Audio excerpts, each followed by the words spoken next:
Assalamualaikum warahmatullahi wabarakatuh. Apa kabar sobat muslim, yang insya Allah dirahmati Allah subhanahu wa ta'ala. Semoga dalam keadaan baik, sehat jiwa dan raga, bahagia dalam keluarganya, dan diberikan rizki yang deras, sederas air hujah, amin ya robbal alamin. Berikut saya akan membacakan hadits Sahih Bukhari, Kitab Wudu bab 1 sampai dengan bab 15. Semoga sudi menyimak dengan baik, dan sama-sama mendapat ilmunya. Berikut keterangannya. Bab ke-1, apa-apa yang diwahyukan mengenai wudu dan firman Allah, apabila kamu hendak mengerjakan salat, maka basuhlah mukamu dan tanganmu sampai dengan siku, dan sapulah kepalamu dan basuhlah kakimu sampai dengan kedua mata kaki. Al-Maidah 6. Abu Abdillah berkata, Nabi Shallallahu Alaihi Wasallam menjelaskan bahwa kewajiban wudhu itu sekali-sekali, beliau juga berwudhu 2 kali 2 kali. 3 kali 3 kali, dan tidak lebih dari 3 kali. Para ahli ilmu tidak menyukai berlebihan dalam berwudhu, dan melebihi apa yang dilakukan oleh Nabi Shallallahu Alaihi Wasallam. Bab kedua, tiada salat yang diterima tanpa wudhu. Abu Hurairah radhiyallahu an berkata, Rasulullah Shallallahu Alaihi Wasallam bersabda, tidaklah diterima salat orang yang berhadas sehingga ia berwudu. Seorang laki-laki dari Hadramaut bertanya, apakah hadat itu, wahai Abu Hurairah? Ia menjawab, kentut yang tidak berbunyi atau kentut yang berbunyi. Bab ketiga, keutamaan wudu dan orang-orang yang putih cemerlang wajah, tangan, serta kakinya karena bekas wudu. Nuaim al-Mujmir radhiyallahu an berkata, saya naik bersama Abu Hurairah ke atas masjid. Ia berwudu lalu berkata, sesungguhnya aku pernah mendengar Nabi bersabda, sesungguhnya pada hari kiamat nanti umatku akan dipanggil dalam keadaan putih cemerlang dari bekas wudu. Barang siapa yang mampu untuk memperlebar putihnya, maka kerjakanlah hal itu. Bab keempat. Tidak perlunya berwudu karena ada keraguan-raguan saja hingga dia yakin sudah batal wudunya. Dari Abad bin Tamim dari pamannya, bahwa ia mengadu kepada Rasulullah Sallallahu Alaihi Wasallam tentang seseorang yang membayangkan bahwa ia mendapat sesuatu, mengeluarkan buang angin, dalam salat, maka beliau bersabda, janganlah ia menoleh atau berpaling sehingga ia mendengar suara, atau mendapatkan baunya. Dan dalam riwayat Mu'allaq, tidak wajib wudhu kecuali jika engkau mendapatkan baunya atau mendengar suaranya. Bab kelima, meringankan dalam melakukan wudhu. Ibnu Abbas radhiyallahu an berkata, pada suatu malam saya menginap di rumah bibiku, yaitu Maimunah binti Al-Harits, istri Nabi Shallallahu Alaihi Wasallam, dan pada malam itu Nabi Shallallahu Alaihi Wasallam berada di sisinya karena saat gilirannya. Lalu Nabi Shallallahu Alaihi Wasallam mengerjakan salat Isya, kemudian pulang ke rumah, lalu mengerjakan salat 4 rakaat. Saya berkata, sungguh saya akan memperhatikan salat Rasulullah Shallallahu Alaihi Wasallam. Kemudian Rasulullah Shallallahu Alaihi Wasallam bercakap-cakap dengan istrinya sesaat, lantas istrinya melemparkan bantal kepada beliau kemudian beliau tidur, kemudian saya berbaring di hamparan bantal itu, dan Rasulullah Shallallahu Alaihi Wasallam berbaring dengan istrinya di bagian panjangnya bantal itu. Lalu Rasulullah Shallallahu Alaihi Wasallam tidur hingga tengah malam, atau kurang sedikit atau lebih sedikit. Kemudian Nabi Shallallahu Alaihi Wasallam bangun malam itu, dan dalam satu riwayat, kemudian Rasulullah Shallallahu Alaihi Wasallam bangun, lalu duduk, lantas mengusap wajahnya dengan tangannya terhadap bekas tidurnya, lalu memandang ke langit kemudian membaca 10 ayat dari bagian-bagian akhir surah Ali Imran. Dan pada suatu riwayat, yaitu ayat, Inna fi khalqis samawati wal ardi wakhtilafil laili wa nahari la ayatin li ulil albab.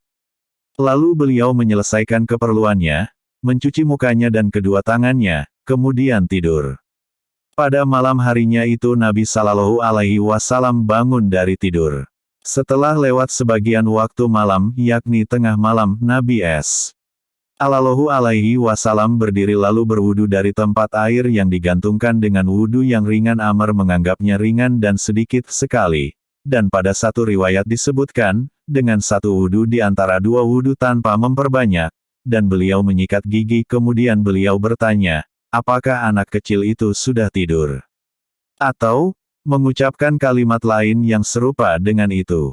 Dan, dalam satu riwayat, kemudian beliau berdiri salat lalu saya bangun, kemudian saya membentangkan badan karena takut beliau mengetahui kalau saya mengintipnya, kemudian saya berwudu seperti wudunya. Saya datang lantas berdiri di sebelah kirinya, dengan menggunakan kata, Yasar, dan kadang-kadang Sufyan menggunakan kata, Shimal.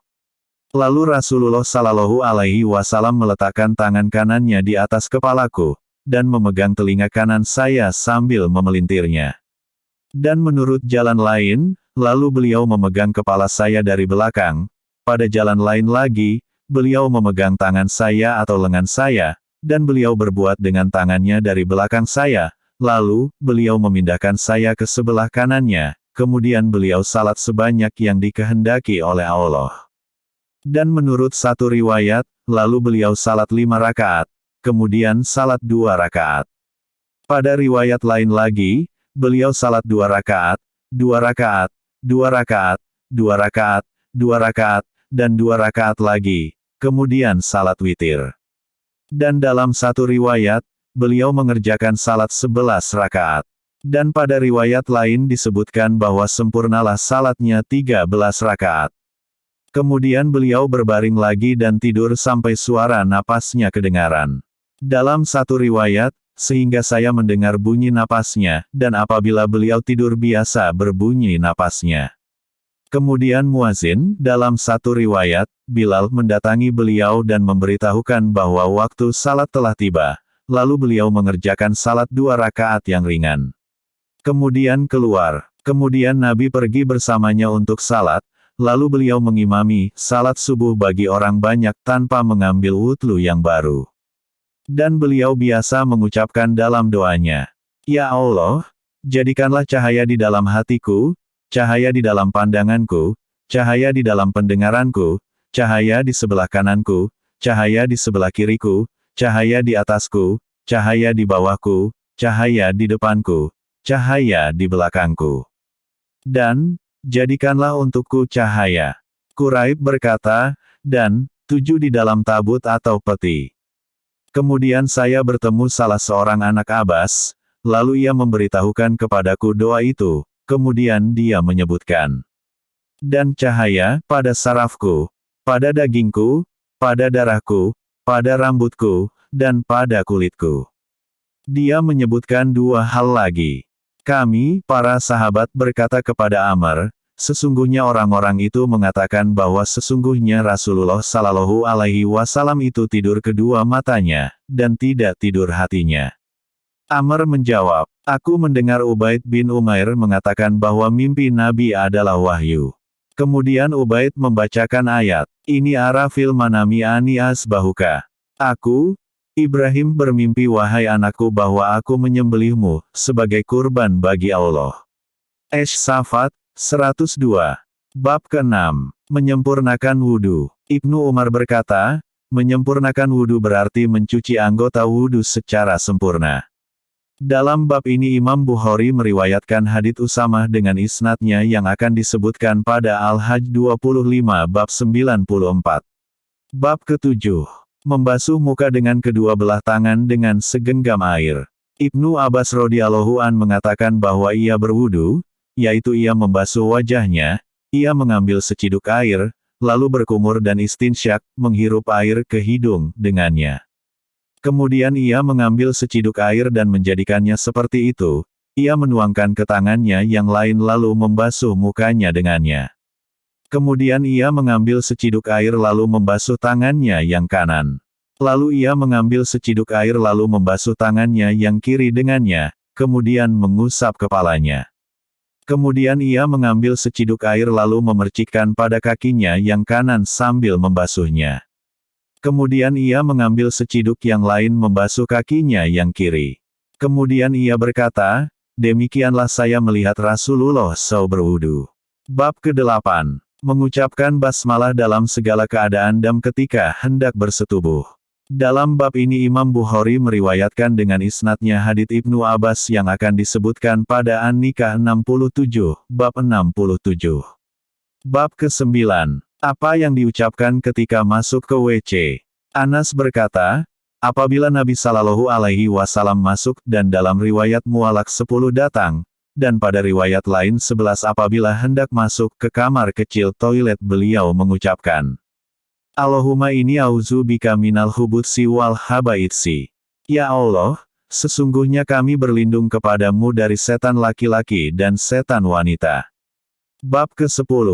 Meletakkan air di dekat WC. Ibnu Abbas radhiyallahu an mengatakan bahwa Nabi Shallallahu Alaihi Wasallam masuk ke kamar kecil, lalu saya meletakkan air wudhu untuk beliau. Lalu beliau bertanya, siapakah yang meletakkan ini, air wudhu? Kemudian beliau diberitahu. Maka, beliau berdoa, Allahumma faqihu fidin. Ya Allah, pandaikanlah ia dalam agama. Bab ke-11. Tidak boleh menghadap kiblat ketika buang air besar atau kecil kecuali dibatasi bangunan, dinding, atau yang sejenisnya. Abu Ayyub Al-Ansari radhiyallahu an berkata, Rasulullah Shallallahu Alaihi Wasallam bersabda, apabila salah seorang di antaramu datang ke tempat buang air besar, maka janganlah ia menghadap ke kiblat dan jangan membelakanginya. Akan tetapi, menghadaplah ke timur atau ke barat karena letak Madinah di sebelah utara Ka'bah untuk Indonesia menghadaplah ke utara atau selatan. Abu Ayyub berkata, lalu kami datang ke Syam, maka kami dapati toilet-toilet menghadap ke kiblat. Kami berpaling dan beristighfar, memohon ampun, kepada Allah Ta'ala. Bab ke-12. Buang air besar dengan duduk di atas 2 buah batu. Abdullah bin Umar radhiyallahu an berkata, sesungguhnya orang-orang berkata, apabila kamu berjongkok untuk menunaikan hajat buang air besar kecil, maka janganlah menghadap ke kiblat dan jangan pula ke Baitul Maqdis. Lalu Abdullah bin Umar berkata, sungguh pada suatu hari saya naik ke atap rumah kami, dan dalam satu riwayat, rumah Hafsah, karena suatu keperluan, lalu saya melihat Rasulullah Shallallahu Alaihi Wasallam di antara 2 batu, membelakangi kiblat menghadap ke Baitul Maqdis dan dalam satu riwayat, menghadap ke Syam untuk menunaikan hajat beliau. Beliau bersabda, barangkali engkau termasuk orang-orang yang salat di atas pangkal paha. Saya menjawab, tidak tahu, demi Allah, Imam Malik berkata, yakni orang yang salat tanpa mengangkat tubuhnya dari tanah, sujud dengan menempel di tanah. Bab ke-13. Keluarnya wanita untuk buang air besar. Aisyah radhiyallahu an mengatakan bahwa istri-istri Nabi Shallallahu Alaihi Wasallam keluar malam hari apabila mereka buang air besar kecil di manasi, yaitu tempat tinggi yang sedap. Umar berkata kepada Nabi Shallallahu Alaihi Wasallam, tirailah istri engkau, namun, Rasulullah Shallallahu Alaihi Wasallam tidak melakukannya. Saudah bin Zama istri Nabi Shallallahu Alaihi Wasallam keluar pada salah satu malam di waktu Isya. Ia adalah seorang wanita yang tinggi, lalu Umar memanggilnya, pada waktu itu dia di dalam majelis, lalu berkata, ingatlah, sesungguhnya kami telah mengenalmu, wahai Saudah. Dengan harapan agar turun perintah bertirai. Saudah berkata, maka, Allah Azza wa Jalla menurunkan ayat tentang hijab perintah untuk bertirai. Bab ke-14. Buang air di rumah-rumah. Dalam bab ini Imam Bukhari meriwayatkan dengan isnadnya hadits Ibnu Umar yang termaktub pada nomor 98 di muka. Bab ke-15. Bersuci dengan air setelah buang air besar. Anas bin Malik radhiyallahu an berkata, apabila Nabi Shallallahu Alaihi Wasallam keluar untuk menunaikan hajat beliau, maka saya menyambut bersama anak-anak kami, sambil kami bawa tongkat, dan kami bawa tempat air. Maka setelah beliau selesai membuang hajatnya, kami berikan tempat air itu kepada beliau untuk bersuci dengannya. Demikianlah bunyi hadis Nabi Shallallahu Alaihi Wasallam yang diriwayatkan oleh para sahabat Rasulullah Shallallahu Alaihi Wasallam, dan dirangkum oleh Imam Bukhari. Semoga bermanfaat, mohon dukungannya untuk channel kecil ini, agar lebih berkembang, dengan like dan subscribe, terima kasih. Kritik dan saran silahkan di kolom komentar. Wassalamualaikum warahmatullahi wabarakatuh.